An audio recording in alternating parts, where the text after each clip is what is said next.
A brown leather trunk sits quietly in a museum display case. No flashing lights, no giant logo screaming for attention. Just leather, brass locks, and a subtle monogram pattern.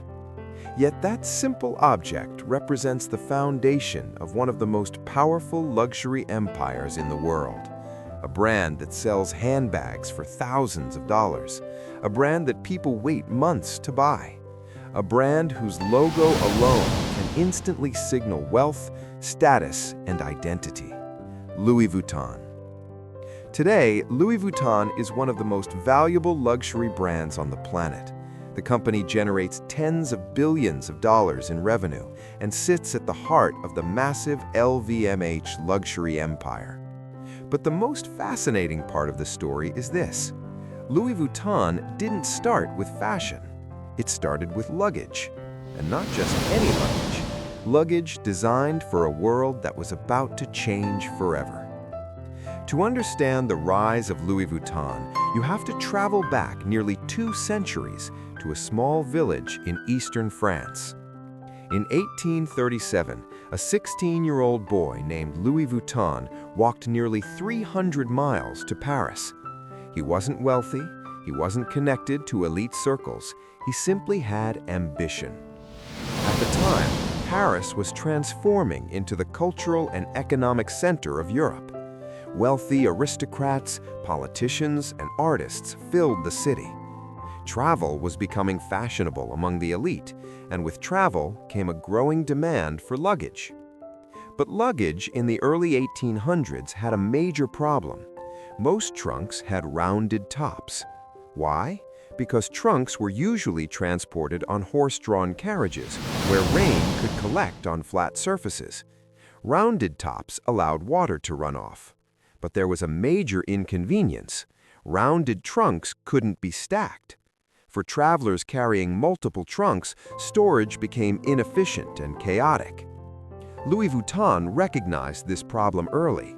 After years working as a box maker and packer for wealthy clients, he realized something simple yet revolutionary. If trunks were flat instead of rounded, they could be stacked easily. So, in 1854, Louis Vuitton opened his own workshop and introduced something entirely new: flat-top trunks. It seems like a small idea, but that design changed the luggage industry forever. Flat trunks were easier to store, easier to transport, and far more practical for long journeys. At a time when railways and steamships were revolutionizing travel across Europe, Louis Vuitton had created the perfect luggage for a new era. But innovation alone doesn't build a luxury empire. What Louis Vuitton understood early was something many businesses still struggle to grasp today. Luxury is not just about function, it's about identity. From the very beginning, Louis Vuitton focused on craftsmanship and quality. His trunks were made with precision: water-resistant canvas, strong wooden frames, durable metal locks. These trunks weren't cheap, they were built for the wealthy. And that exclusivity became part of the brand's DNA. But success quickly created a new problem: imitations. As Louis Vuitton trunks became popular among the elite, competitors began copying the designs. So Louis Vuitton did something brilliant. He turned design into protection. In 1876, he introduced a distinctive striped canvas pattern to help customers distinguish genuine Louis Vuitton trunks from counterfeit versions. Later, his son, Georges Vuitton, took this idea even further. In 1896, he introduced what would become one of the most recognizable patterns in fashion history: the LV monogram. The design combined floral motifs with the iconic letters L and V. But the purpose wasn't purely decorative, it was defensive. The monogram was meant to make copying more difficult. Ironically, it had the opposite effect. The pattern became so iconic that it transformed Louis Vuitton into a symbol of luxury itself. People didn't just want a trunk, they wanted the pattern, the logo, the identity. And this was the moment Louis Vuitton stopped being a luggage company and started becoming a brand. But the rise of Louis Vuitton wasn't just about products, it was about positioning. While many companies chased mass markets, Louis Vuitton focused on scarcity and exclusivity. For decades, the company refused to discount its products. No seasonal sales, no outlet stores. This strategy may seem risky, but it reinforced an important psychological principle. Scarcity increases value.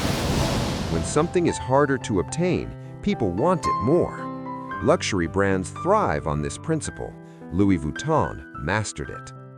Even today, the company maintains tight control over its retail network. Most Louis Vuitton products are sold only through official boutiques.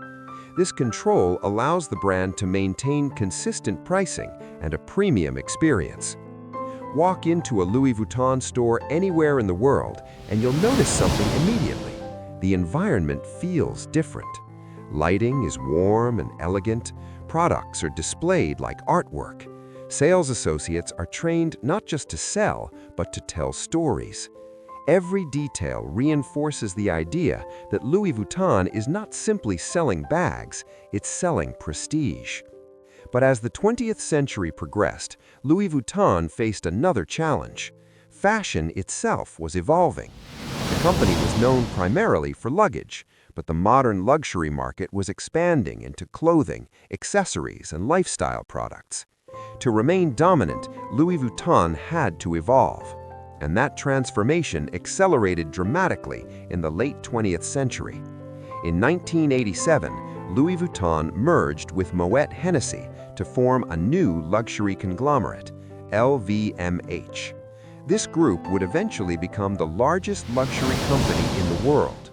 Under the leadership of Bernard Arnault, LVMH pursued an aggressive strategy of acquiring prestigious brands across fashion, jewelry, cosmetics, and wine. But Louis Vuitton remained the crown jewel, the flagship brand.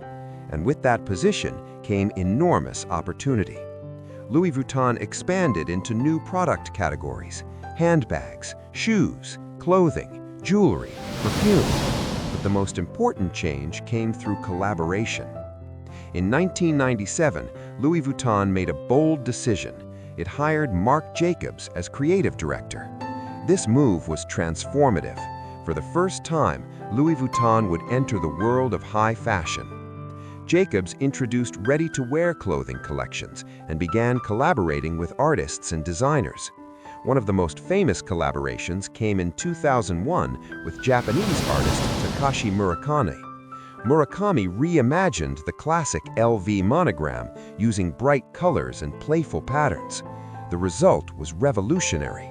Luxury fashion had rarely embraced pop culture aesthetics so boldly. The collaboration attracted a younger generation of buyers. Suddenly, Louis Vuitton was not just a heritage brand, it was culturally relevant. Over the next 2 decades, Louis Vuitton continued collaborating with artists, designers, and celebrities. From Supreme to Virgil Abloh, these partnerships blurred the lines between luxury fashion and streetwear. This strategy allowed Louis Vuitton to dominate across multiple generations. Older customers valued the heritage, younger customers embraced the innovation, and this dual appeal became one of the brand's greatest strengths. But perhaps the most powerful force behind Louis Vuitton's dominance is something less visible: brand storytelling. Every luxury brand tells a story, but Louis Vuitton tells it exceptionally well. The story of craftsmanship, the story of travel, the story of timeless elegance. Marketing campaigns often emphasize adventure and exploration. Celebrity ambassadors appear not just as models, but as icons of aspiration. Athletes, actors, musicians. Each campaign reinforces the idea that Louis Vuitton is part of a lifestyle, not just a purchase. Another critical factor behind Louis Vuitton's dominance is control.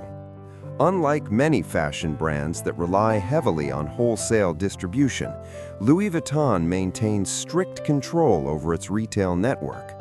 Most products are sold only in Louis Vuitton boutiques. This approach protects the brand from discounting and oversupply. It also allows the company to curate the entire customer experience. In luxury, experience matters as much as the product itself. Walking into a Louis Vuitton store should feel like entering another world, and for many customers, it does. But despite its global reach, Louis Vuitton continues to emphasize craftsmanship. Many of its products are still produced in specialized workshops across France, Spain, Italy, and the United States. Artisans train for years to perfect their skills. This commitment to craftsmanship helps justify the premium prices customers pay, because luxury consumers aren't simply buying materials, they're buying mastery and heritage. Today, Louis Vuitton stands at the top of the luxury hierarchy. It consistently ranks as the most valuable luxury brand in the world.